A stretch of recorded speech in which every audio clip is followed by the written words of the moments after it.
Hi guys, this is Susanna. Sherry's not here today, so I'll be shooting the video by myself. Good morning and welcome to zsrealty, your online source for market updates, creative ideas, and innovative solutions. Today I'd like to cover our step 3 of our 7-step buyer short sale process, which is pre-qualifying the property. Let me tell you a little story. We did an open house yesterday and I could not believe how many buyers came in really frustrated with the short sale process. Many of them expressed how long it's been taking. They've been looking for properties for over a year.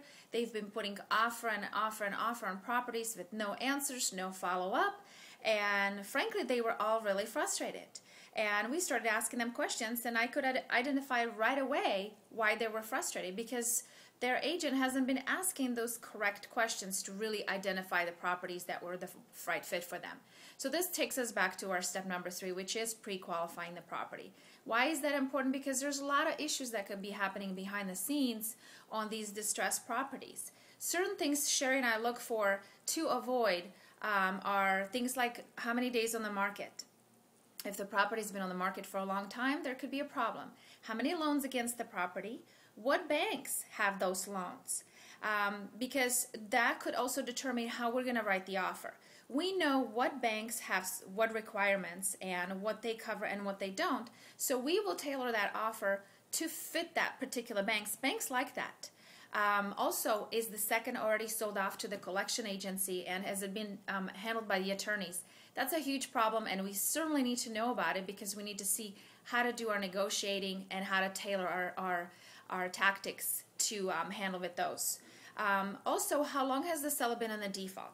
If the seller's been in the default for a long time, obviously a lot of payments are going to be missed, and we certainly need to know because liens could be placed against the property, and all those need to be cleared up before we can close escrow.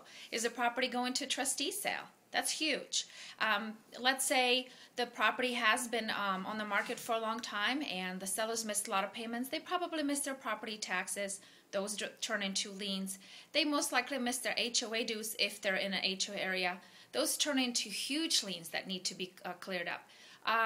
Perhaps the seller had some work done on the property in the past, didn't pay their contractor. Guess what? The contractor wants the money, and the only way to get it is put a mechanics lien against the property. Or the seller hasn't made payments to cars, credit cards, whatnot. Those could become also personal judgments against the real estate, and we certainly need to know, and so we have clear title. Also, there could be a negotiating fee that the listing agent is charging, and that could cost thousands of dollars to you as the buyer. And a lot of times the buyer doesn't know until you're at the 11th hour negotiating, and they go, oh, by the way, you need to pay these negotiating fees. So all these things we need to know up front because we'd like to save you, the buyer, the money, and make the transaction the least amount of hassle and headaches for you.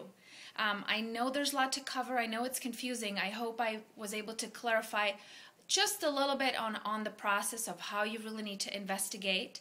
I really do appreciate you watching. Tune in again for our step number 4. And until then, bye-bye. And remember, at ZS Realty, we cordially invite you to experience the difference. Have a good day.